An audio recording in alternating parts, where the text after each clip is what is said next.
omoni pona nini te bana na biso mususu nazomona na babalabala na baperiode oyo bazosala mwa biloko moko ya kitoko ezokumba bango na bainvention mpo nini te bana wana mpe bakanisela bango mpona koencourage bango davantage.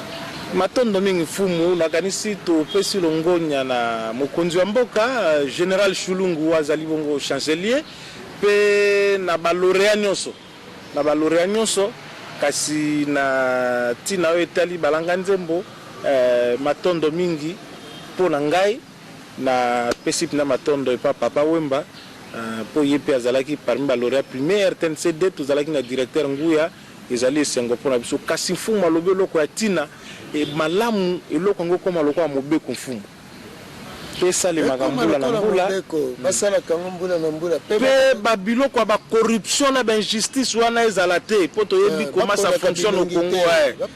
wana eza makambo ya culture makambo ya science makambo ya nini eza te opposition majorité eza politique ou bien nini te matondo fumu tozongi na émission na biso lelo mibu ekokoka tuku mitano na sambo banda to kotaki na makambo babengaki événement ya 4 janvier 1959 nalingi o lembisa biso na makanisi toyokaka yango mpona bano babotami lelo pe bayashora te mais bambuya ndai babotami na mwa katikati bamonaki mpena makambo yango te okoki koloba nini otia biso nano elekalaka nini pe ezalaka nini soki bazoloba 4 janvier ezalaka nini matondo mingi ndeko na biso elenga mpela omoni soki lelo eza likambo oyo biso toleka na télévision mpo tosolola 4 janvier nakoliki ete ebele bayebi te nini elekaka na 4 janvier nzoka ebongaki batangisaka yango na biteyelo batangisaka bana na biteyelo ete biso bayindo mingi bakongole penza tozalaki konyokoma na kati na mabele na biso bainjustice ezalaki ebele gombe kaka oyo ebengamaki lobi wana kalina okoki kokota yango te soki ozalaka boyi ya mundele te mpona okota yango esengeli ozala na carte na yo o patron na yo camarade ya mundele ezalaki kaka boyi boyi kaka oyo kaka kende kuna boy bon surtout le boy bozo comprendre boy na français eza garçon ça veut dire serviteur oyo azokende ko servir mundele soit à combler la cahier à lamber la cahier tout ça alors esuka ibongote okomona na cité ceux qui 19h ebeti mutakoyi kotambola lisusu te wana comme l'air mindele batambola ceux qui bamoni yo na ngonga wana bakotuna yo mokanda oyo patron na yo apesa yo oyo ezolingisa ke balekisa yo mpo osilisaka mosala retard soki ezali te okobetama d'ailleurs patron na ya mundele patron mundele bakotya yo na jeep ya sans payer donc soki oyoka sans payer donc mutuko ofele ko mais ofele ya makambo okokende okobeta mafimbo ya ngubu mpo lobi olapa monyokoli ezalaki makasi kofuta biso bazali kofuta biso pe misolo ya malonga te contrairement ndenge bato mosusu balingaka kokosa mais bato bazalaki kosala bazalaki na droit ya kodefande donc okoki kokende na nogera okoki kodefa bilamba to sapatu mpona bapantoufle sapatu te mais pantoufle to sandale mpona bana na yo kodefa liputa pona mwasi na pièce elamba pona mwasi na yo to pe tisi tergal pona mwasi na yo vraiment vie ezalaki pasi frigo kutu awa na Kisasa awa donc ezalaki kutu te bato balako te frigo ya oyo epesaka mai malili epesaka mai malili ezalaki makambo bamindele lere wana na banzi baya shora bayebi malamu mpe bandeko balandi oyo bapusani ke bato bazotekisa masanga bazosala basali mwa libulu moko boye batongi yango bien après botie masanga kuna motuka ya bralima polar na polar parce que polar na prémisse ezalaki eza deux compagnie te polar ye wana sikoyo akomaki skol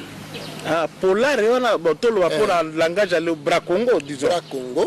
Nde donc kuna bipa côté Lumumba zalaki soki marketeur. Wana masanga polar. Nde pa musutu wana bras lima.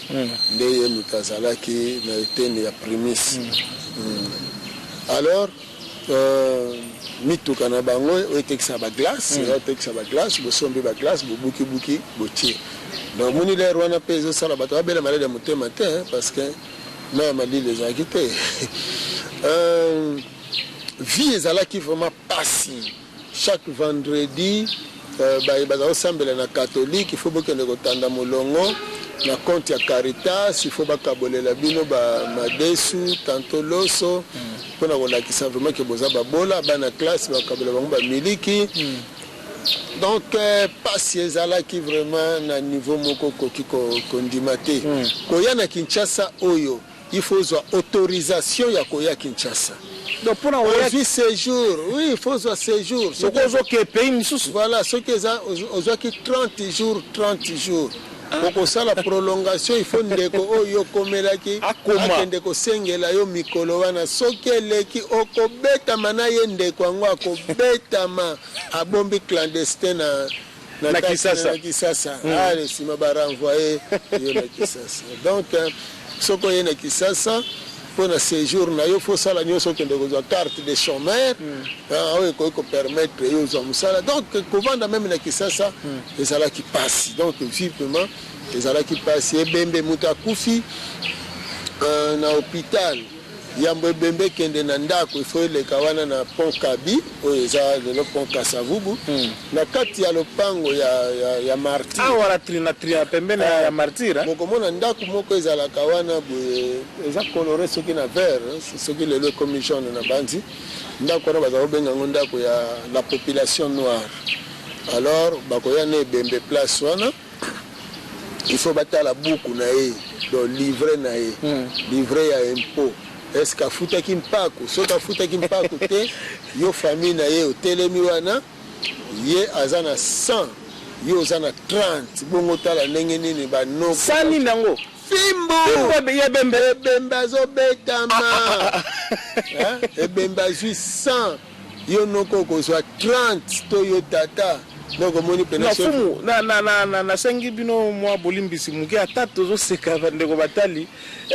na ebite soki bazongisi biso na ngonga wana nde to comprendre malama ngamfumu azolwa fumu zela nana ebembe soki ya baindo baye nango baye na ebembe na ebite so ando benga mama mo periode wana nini soki pe nini hôpital général baye babando contrôler na no livret est-ce que bando futa mpako est-ce que baboya banda ko sala soki ezate yaza na 100 noko soka za pembeni 30 kasi bino bakole bembe boyene bembe nde bo uti no hôpital boyene bembe bo tshwe wane bembe avec ende na bino na ndako fo batala pesa buku ne ya mpako batali afuta ki mpako te bon yo kole bembe zala nano wana ya 100 sima yo 30 kutu l'air bazo beta famille mo bapanzani te benda mutu na kwena ye abilo kuta tabo kimi yo chef de famille donc wana izo sala ke noko lokola ayebi kazana libota po beta mate mokolo boko kufa alors ye moko nano akomi ko contrôler sous bampako boso kazana réunion famille abibine sibo pesa na babuku na bino oui so bozo futa mpako à l'état sinon ya betisa ngai mokolo ko kufa donc omoni babiloko wana ezalaki vraiment tellement pas si bien justice na ba niveau nyonso osomona donc tellement bien justice elekaki alors bayindo bakomaki penza na suka neti ya pasi yango. Alors omoni histoire à 4 janvier et remontaka tango nyonso na 1921 parce que pasi ezalaki ebandi biso kala 1921 ozosala ligion na kobota mafumu kiba kotelema mfumu kimbanga telemi na 1921 po alamusa biso azongisa biso na boyindo na biso tozonga na bonsomi na biso nde lokwa bakangaki akei boloko sima ya mibutuku misato nde mfumu kimbanga ake koplaide mpo na biso bayindo epai ya tata akeli likolo na se oyo ekolingisa sikoyo kobotama ya abako kobotama ya abako abako ebotamaki lokola association culturelle mpona kovaloriser Abako kambamaki na tata Nzezalandu mutakelaki yango liboso sima nango leur comme structure politique nde bongo Mbuta-Kasa Vubu aye de akomi président ya Abako oyo comme parti politique. Alors et ko sala te na bane 58 na conférence ya Accra, leur baké conférence ya Accra, ba politicien ya biso pe bakende ki Lumumba entre autres Lumumba bazalaki ba tata Pindi Gaston bango nyonso bazalaki ba Thomas ezali quartier Pindi ya Kalamu voilà bazalaki bango nyonso presque na bozongi na bango esalaki te ya solo ba mouvement politique ekoka kozwa lisusu bokasi na kati na mboka nde bongo ekolisaki plus pe nationalisme epai ya Mbuta Lumumba lokola pe bandeko mosusu pe bongo kolala kolamuke ekosala te non il faut koanime sikoyo masse congolaise bakoka comprendre que non il faut lutter mpona tozwa indépendance nde wana le 28 décembre 58 non 59 le 28 décembre le 28 décembre 58 le 28 décembre 58 on wana ezaki eloko moko bien préparé planifié na monde spirituel yango nayo regrette panini bato bayebaka te ke Nzambe atambusaka bato mpe Nzambe atambusaka mboka o. Le 28 décembre Mbuta Lumumba asali meeting alobeli makambo ya indépendance. Kinshasa ekomi yeke asalaki restitution ya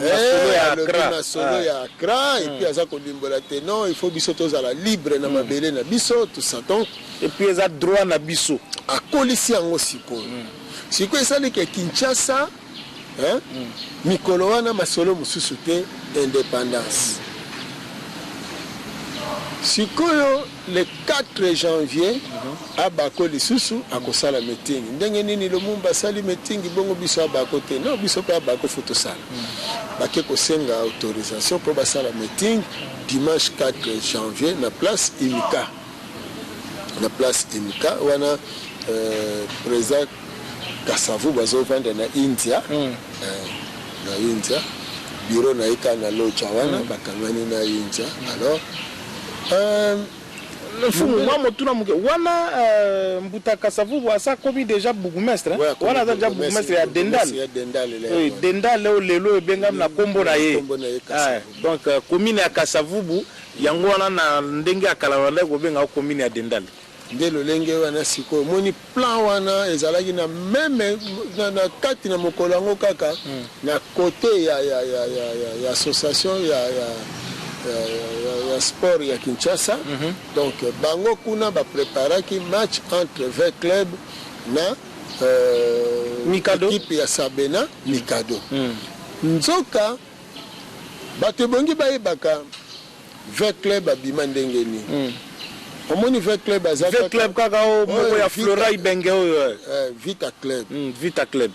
Club omoni ndenge daring on équipe ya shora alinga ngo makasi ndenge daring bakabwani na Renaissance ndenge wana Vita bazalaki équipe moko daring ya Père Raphaël de la Kétile tata Raphaël ya komboniza ya stade. OK sikoyo balongwaki bake kosala Renaissance ono yango nde komaki V Club zela équipe ezalaki moko DSMP te daring kaka daring parce que daring wana ezali ndoyi ya daring de Molenbeek kuna na Belgique na Bruxelles osomona basali sikoyo daring awo osomona alors sikoyo bokabwane rekoti l'air bakendeki bakosala bake sikoyo neti ba pro noir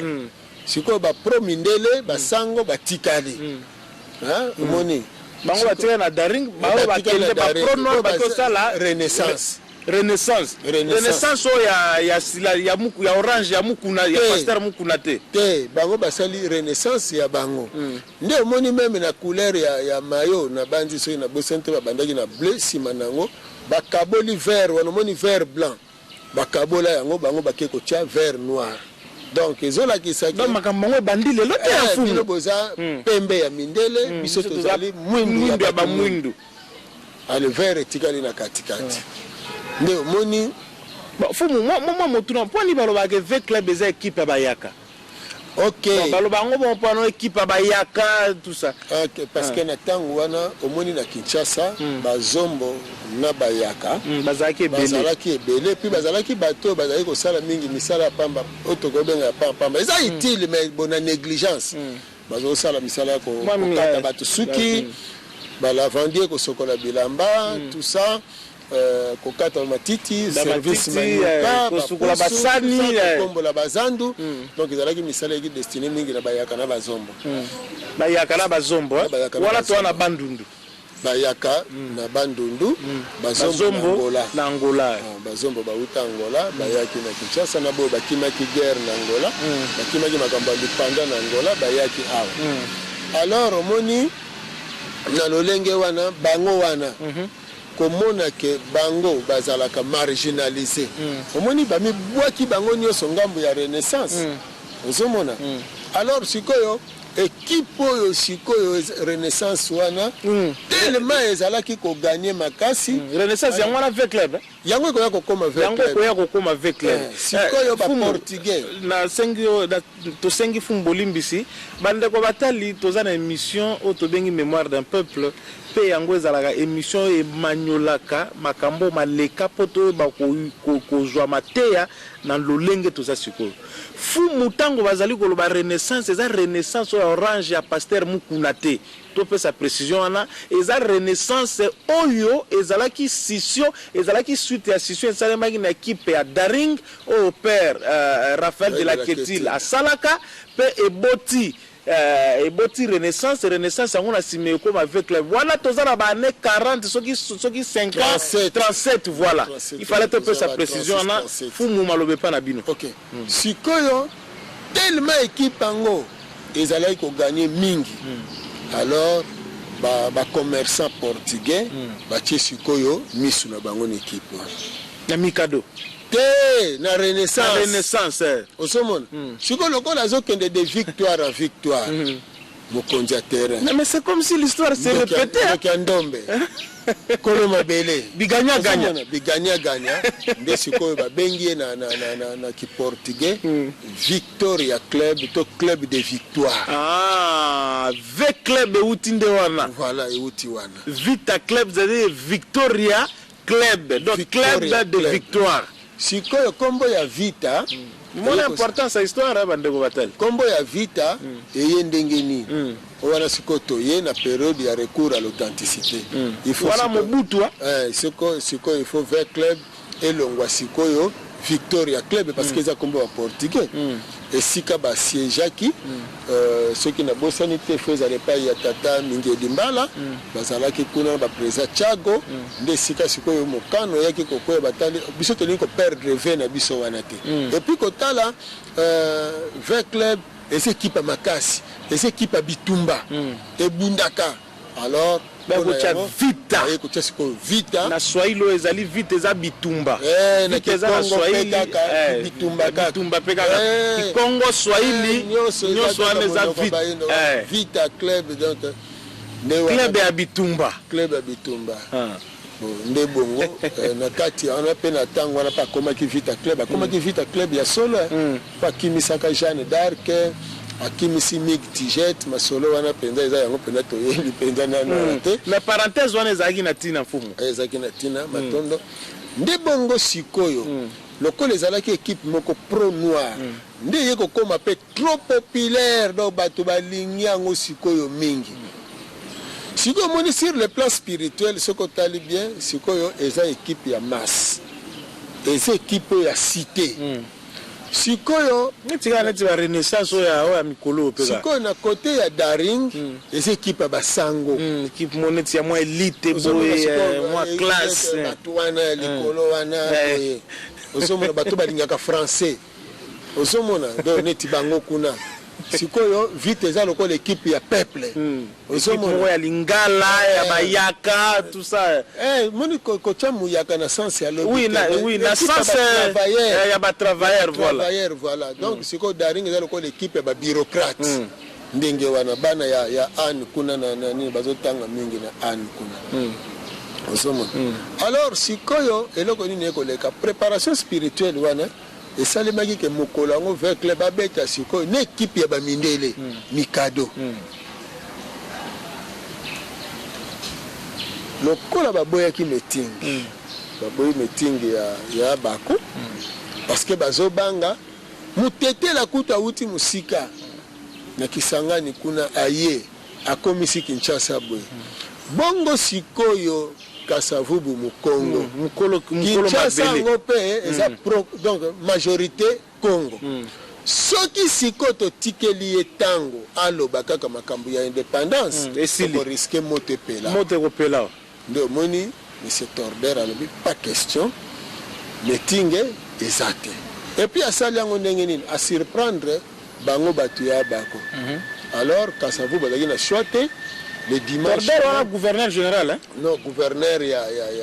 ville. Il y a Léopoldville seulement. Gouverneur général ezalaki nani Pétion. Pétion gouverneur général. Torder sikoyo gouverneur ya district ya Kinshasa. Voilà. Léopoldville, voilà. Alors sikoyo na kati ya kopekisa wana eloko nini sikoyo ekoleka. Kasavubu vers 10h parce que ebele ya batu ni sikoyo mindondo ngana bango ezalaka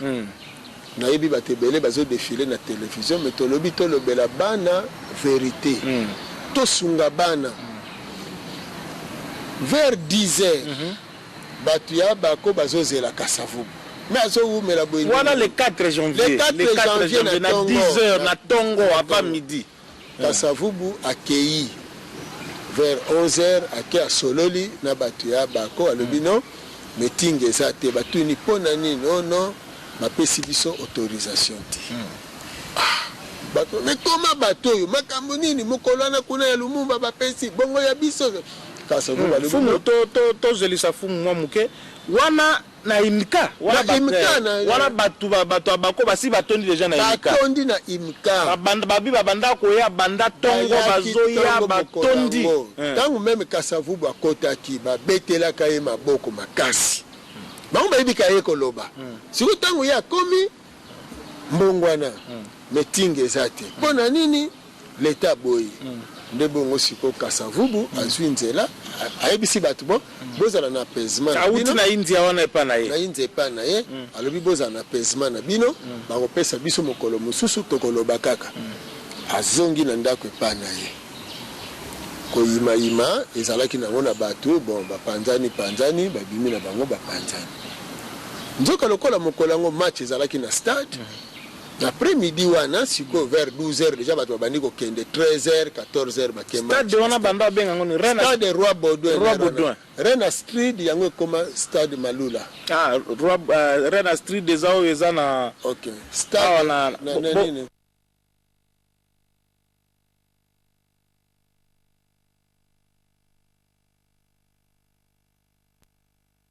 Atarafaye sikoyo disano motope betami ve club apoli na mikado bia suka ezalaki bia tata Makengo azana na bomoi tokozala na ye pe le 4 janvier yango oyoyo parce que eza mokolo bokundo libango alors na personne na kobenda sete na bandeko ya abako parce que bandeko ya abako balingi kondima erreur oyo badirigeant ya bako basalaki te juste après émeute ya 4 janvier no bambuta Kasavubu les autres basalaki te basalaki erreur munene erreur yango nini fumu yango tozolimbola omoni tolanda événement ndenge lekele soki batu ya bako babimisa désordre na ba 11h midi l'état lingaka boya match ebetama na stade or match généralement après-midi voilà batu ya bako babimisa désordre te muta kosa bino te batu ya bako bayokela Kasavubu. Kasavubu atinda pe batu na soulèvement te ke botomboka bosala boye. Kasavubu yangani indu. Fumu, tozo manyola histoire et puis ezali important ba mise au point oyo esalemaka pona te o tozo loba ezali kotika la mito bano bazali lelo ba koma loyi bango pe ba ko rapporter yango na ba génération mususu. Kasavubu un ancien séminariste moto ya kimia moto mongongo muke alobaka na epenza mingite. Atinda bato ba se soulever te. Atinda bato te ba se soulever. Ayebisi bato na ayoka kiye malgré moi méchant ezalaki kaka parce que on y kaka population il fallait akena ye azonge pa na ye. Siko bato bakende ki stade tango ba poli kanda wana scolaire bazobima wana population petit peuple siko batu ya ba côté mais petit peuple siko tango bango bazoya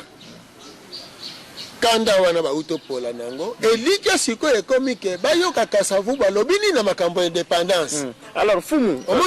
fumu tozawana na avenue du stade na Osho ba avenue ezotala stade de Tata Raphaël siko bazoya ki avenue nini bazoya stade bazoya vers Victoire rond-point Victoire station ya essence ezalaki tango bazoya babandi ko tuna bato batelemaki te Kasavubu alobi te Kasavubu alobi nini ote alobi te pona nini ote bapekisi moni sikoyo population yanduki ndenge wana population baye sikoyo na rond-point Victoire babarricade nzela mituke koleka te soko lingo leka bimisa loboko na yo tia misapi mibale ya Victoire. En tout cas, tata foza la mwindo. Nengo zoya ochebe foza la mwindo. Soki oza pembe, même meti. Yebaka ke bebe liyo. Mokolo wana mundele akolala lisusu awate. Alors nangonga wana monsieur Brazampinto azaki mokati suki lisolango tokobeta ngo bien na mikolosia metika to limbolela bazolanda to kotisango kamera auti na kalina azoya akomi wana akuti barricade wana barricade abimisi revolver yazaki na ni belge asa tani faza la portugais oui Brazampinto je crois portugais abeti abomi mutu mwindo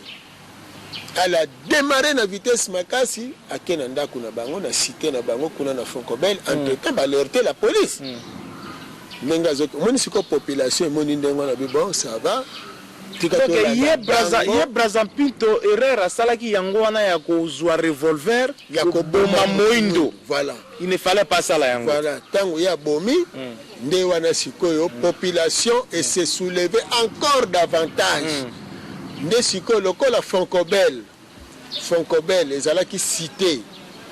ya mindele bavanda kana quartier commercial. Voilà ba mindele ba portugais bazalaki wana na ba grec bazalaki ko tekisa biloko na bango. Alors sikoyo population ekei kuna kopie mindele bakoki kozala lisusu na mabele na biso te il faut babima emet wana ezwa 3 jours. Fumu situé dans Foncobel siko ezawapi Foncobel lelo ezali omoni ozi avenue Bongolo avenue Bongolo ozi avenue Bongolo quartier Fumu Kimbangu. Voilà quartier Fumu Kimbangu lelo ozi musala na 2014 wana nayo ozi avenue Kasavubu siko continuer lengesa donc eteni wana na gauche nengo zokende wana oleki balabala banda kongo peza mo lelo oleki nini mon opusani ti na bosenge tina bosenge nyonso wana ezalaki cité Foncobel pe Foncobel elingi kolobola fond colonial c'est quelque chose fond colonial belge. Voilà, Foncobel c'est ça, fond colonial belge. Alors omoni nde eloko esalaki sikoyo ke bato base soulever bakoteli mindele kopie biloko na bango esukeli wana te bakendeki tina batemple bake tina batemple église catholique pa basango mususu balesa bango ya mindele batumba bango mandefu balesa bango makayabu na pilipili na mikolo na misato. Donc mais wana quand même basalaki bien te kolesa sango makayabu na pilipili ko tumbe bandefu boeza malamu te fumu bon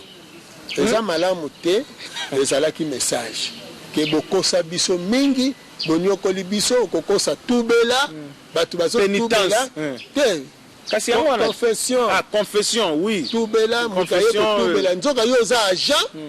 ya la police pour notekaka batu ba plan et pas ici ngala ko tumela na bomaki tata mwasi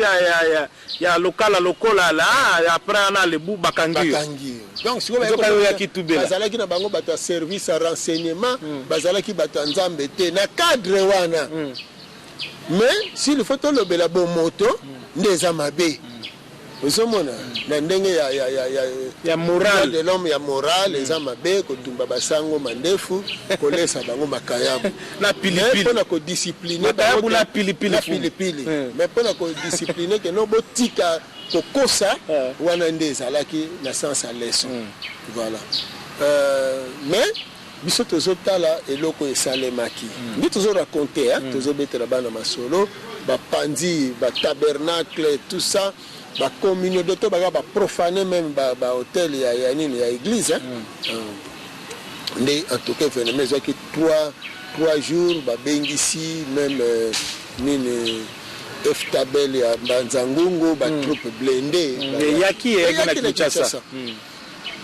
sikoyo il faut l'état akota akanga batu omoni sikoyo alors massacre salemi enfin désordre dans le bangobulo salemi les 4 les 5 comment dit les 6 et ketiki sangani ekendeki epanzanaki presque wala Kasavubu aza wapi Kasavubu sikoyo tango aza na ndako na ye tango sikoyo mobulo ebandi alors l'état colonial alobi ke eza Kasavubu nde eza Kasavubu bokanga ye ndo moni Kasavubu akimi sikoyo akimaki wapi akimi akenda kobomba manaki mwenza abe loya mutakende kobomba ye kimwenza wapi wa monga fula kimwenza ya monga fula kuna na kimwenza kuna balati saye kutu na sultani po lokolo moni ataki mwa pembe boye na mwa mungongo muke abima lokwa mwasa abima lokwa sango bakoli na makala bakoli makala yindi donc Kasavubu azaki akobomba mikolo wana baza koluka batu ya bako makasi parce que mpona mundele seule possibilité ezalaki mpona kanga batu donc bato bazalaki contrôlable ezalaki badirigeant ya bako ozomona nde ndenge wana bakangi badirigeant ya bako bamosusu bakimi bake Brazzaville moni po mindele mpe mosusu bakimaka bakendaka Brazzaville alors sikoyo ntango bakangi badirigeant ya bako ezosenga sikoyo fo basamba makambo oyo bango baincite population na violence or badirigeant ya bako bazalaki bainnocent parce que bango te batindaki population na violence alors baye kobengisa maître Croquet français bafuti ye mbongo nga kutu na regretaka mbongo bafuta nani maître Croquet mais oui parce que déjà Kasavubu na batu na ya bako bazalaki ba innocent bango te ba commanditaire il faut tolanda ba fait mais pourquoi basi bakanga bango te mfumu qu'est-ce qu'on pouvait faire pour comment déjà koka qui te défendre bango bazaki tour mfumu kimbango pour ni bazwila ka ya avocat bakomaki déjà na justice autrement rosala eza kaka façon moko bozwa mbongo bopesa mundele abima mutu malamu parce que tina lelo bato bakanisaka ke Kasavubu soki azalaki libéré grâce à maître Croquet donc maître Croquet aza place na bakongo surtout kasepa na bino ngana aza mukongolais yoza mukongo te yoza nde mukongolais nga aza mutu mwindu te nga aza mutu mwindu nyonso fungola na mwa fungola na mwa para moni ta toyoka na bien place toyoka na bien la malamu omoni eteni wana eya na tina makasi bato siko mundela bima mutu malamu que grâce à maître Croquet nde fumu kimbango Kasavubu tosomba même indépendance mbongo ya indépendance maître Croquet tosangisa bambongo bapaki solokele babimisa mbongo ebele mais justement mundela zaka toujours mayele mabe ayeko bima susu mutu malamu na côté alors que bakangi Kasavubu injustement il y a bato souleva batuté omoni alors mundele siko amoni kisasa ekomi yeke akovandela yango ndenge nini il faut tozwa compromis sikoyo badirigeant ya bako mpe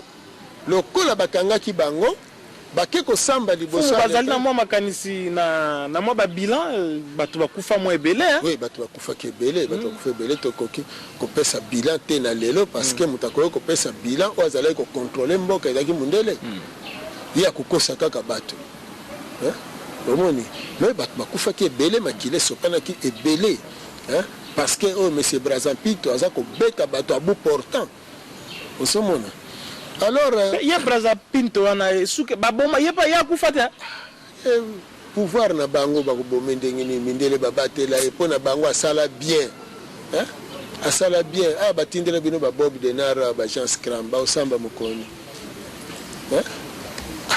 tata fo bomiyebaka bino bazwaka bino moto aboma azwi insecticide abomi babintseko na bangungi aosamba epana moto na Afrique eza kaka bainsecte nde bazokufa eza bato te mais jugement kaka moko tozelaka jugement ya nzambe ekoya kaka wana nde alors omoni sikoyo place wana nde tobongisa malamu sikoyo mundele tere ekomi mabe mpo na ye il faut kozwa compromis badirigeant ya bako balobi indépendance kaka sikoyo lokola si epeli kaka boye na période wana pe Mbuta Lumumba déjà bango pe kuna lolenge moko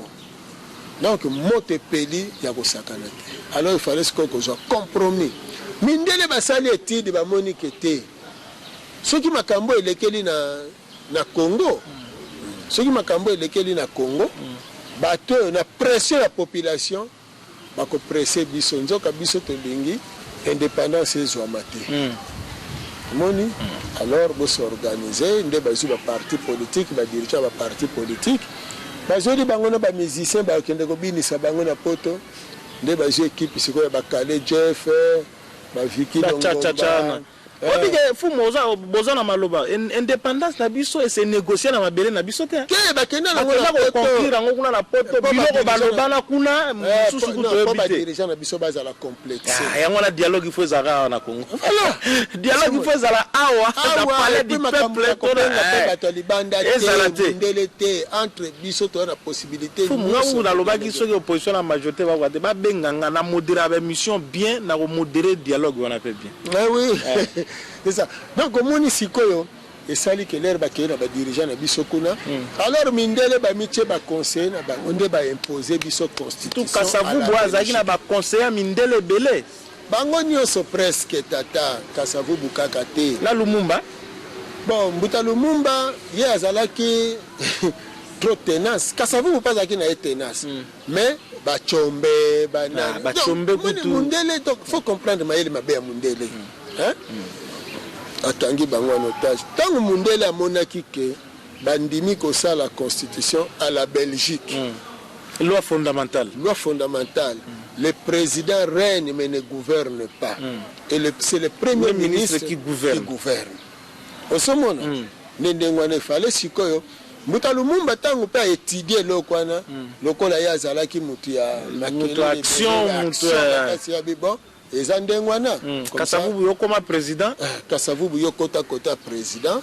ngana zwa premier ministre mais abosana ki article 22 article 22 à loi fondamentale ya poko bana ko pesa pouvoir la président de la république ya ko destituer premier ministre oui akoki ko destituer premier ministre parce que yem gazo régner ye kuna azaki na plan akina programme wana te ke Kasavubu même akolongola un jour il faut boyeba quand même kolongwa ya eloko elekaki ya Lumumba elekaki ndenge nini tango bakei na balingi bakende katanga le katanga ezosala sécession bon chomba lobi na bango soki bo atterrir awa na kanga bino na koboma bino bazongi bakekananga lero lulu abu lero bakomi na lulu abu mais badesida ka bango mibale entre Kasavubu na Mbuta Kasavubu na Mbuta Lumumba bango mbale ba décider que voilà ce qui intervention ya oni ekoya te alors biso to ko sala recours na baris ba décider que bango mibale alors siko mindele batala ke babino omoni Kasavu balobaka penza te mais mutu aza koinciter ba makambo mingi eza Lumumba alors faut kokabola alors que ba décider que yango bango mibale voilà osomona ndesiko bakotaki na politique ya koluka ndenge nini ya kokabola bango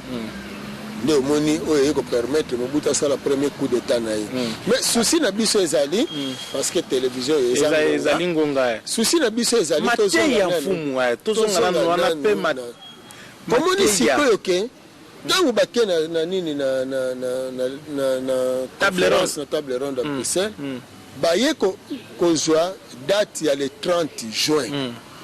parce que bango balingaki ba appliquer loi ya Van Bissel il y a plan de 30 ans il y a 30 ans bapesa Congo indépendance en 1980 mais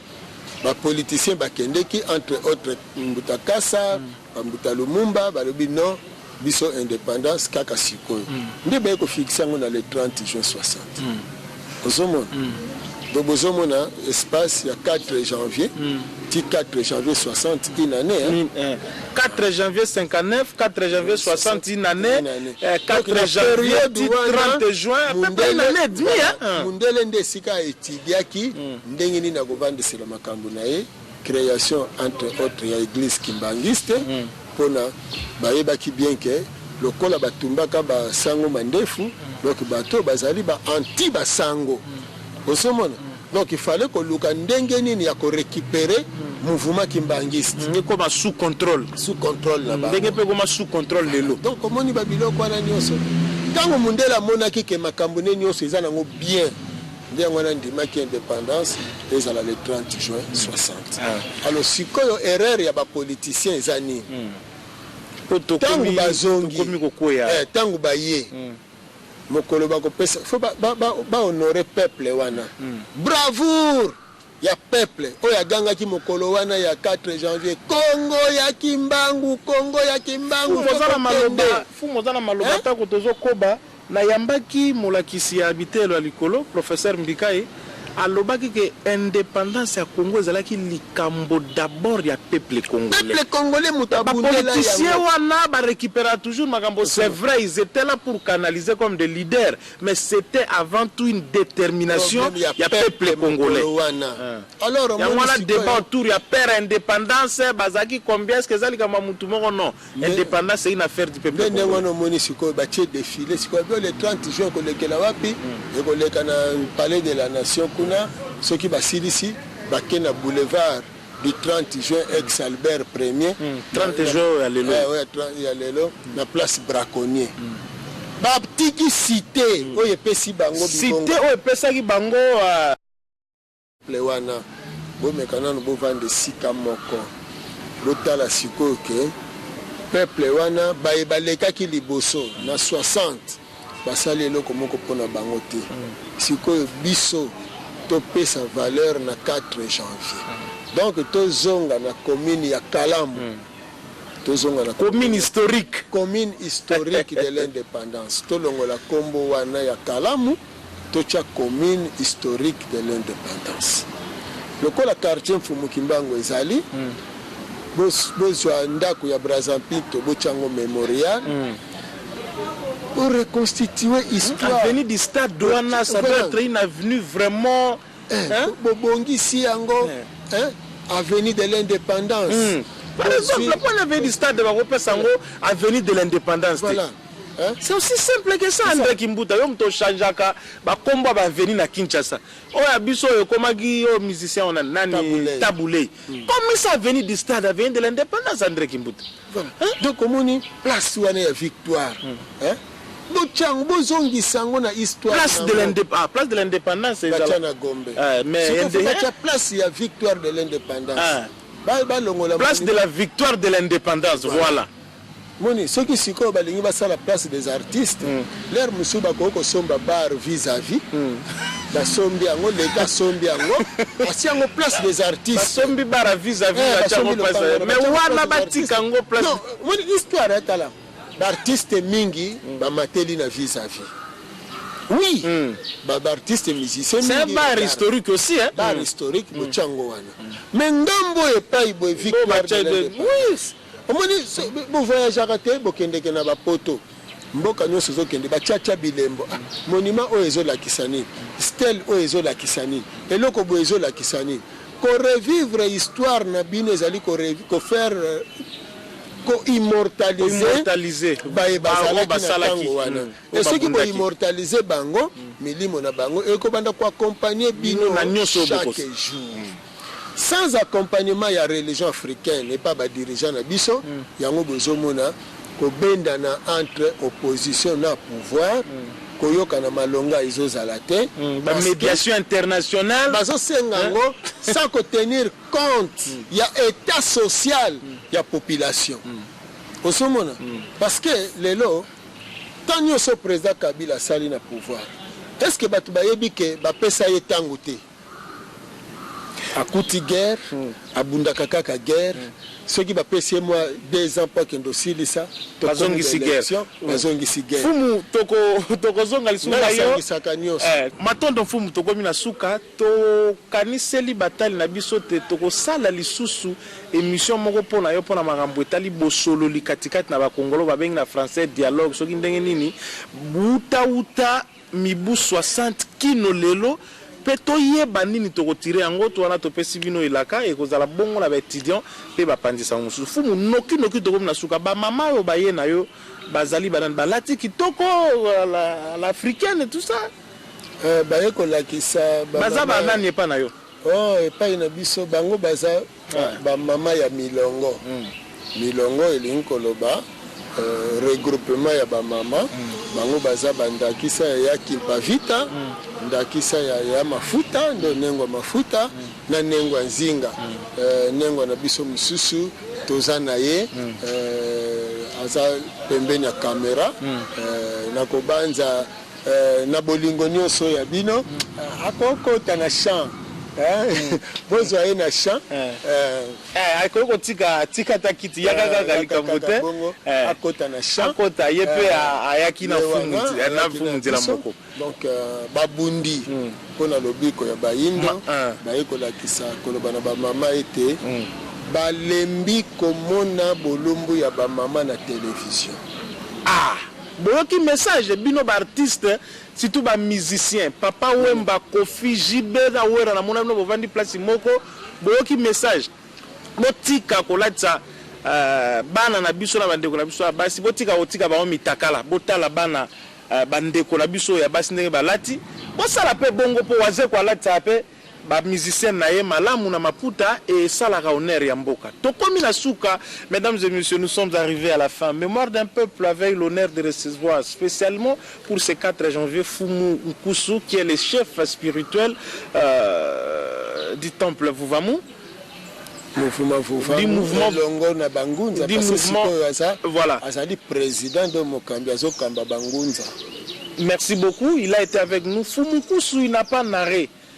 Il a expliqué l'histoire et aujourd'hui, il revient à l'autorité politique. On l'a vu, quand l'autorité politique a décidé pour reconnaître les artistes et les hommes de culture, il a fait. C'est comme qui dirait la politique tient tout à l'État. Et les gouvernements qu'ils fassent aussi des efforts, parce qu'on voit Matata Mpo, c'est quelqu'un qui aime la culture et l'histoire, qu'il puisse réhabiliter les peuples congolais, ce peuple qui a versé son sang le 4 janvier 1959 pour que vous soyez appelé excellence, ambassadeur, général, honorable, tout ça. Mais il y a un peuple qui a fait couler son sang. Merci beaucoup, nous sommes arrivés à la fin. Merci à Mbouyanda et Yashora, Patrick Lokala. Ils sont là, ils étaient là en train d'assister à cette production spéciale que nous avons faite à l'extérieur. Mémoire d'un peuple, c'est la recherche et l'originalité. Bonne année à tous. Merci de nous avoir suivis et bonsoir chez vous. Je vous demande de faire de ce 30 juillet 1960 une date